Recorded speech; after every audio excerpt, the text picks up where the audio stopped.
দেখেন আজকে কোনো বিরোধী দলীয় কোনো কর্মীরা কোনো নেতারা আজকে মাঠে নামতে পারে না।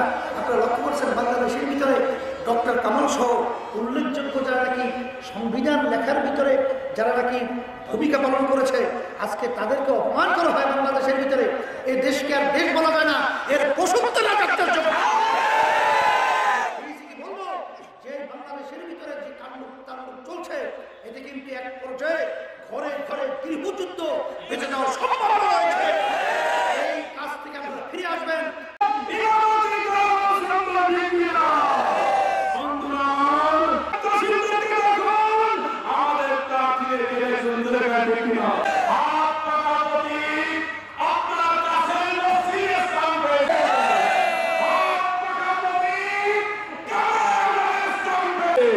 যতগুলা সংগঠন আছে সব সংগঠনের মধ্যে জেলার আবদ্ধ আছে এমন কোন প্রমাণ আছে?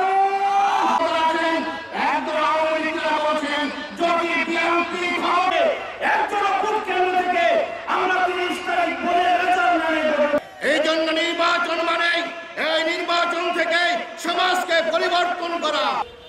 বিভিন্ন এলাকা থেকে আগত ইসলামী আন্দোলন প্রতীক নিয়ে প্রতিদ্বন্দ্বিতা করছে। অনেকে বলতে পারেন এদিক ওদিক হবে না, জনগণের সুন্দরভাবে ভোগ করতে পারবে। আমি সামনে হাত পাকা তারা উঠিয়ে নিয়ে আপনাদের সামনে আমি আমানত হিসাবে রেখে গেলাম।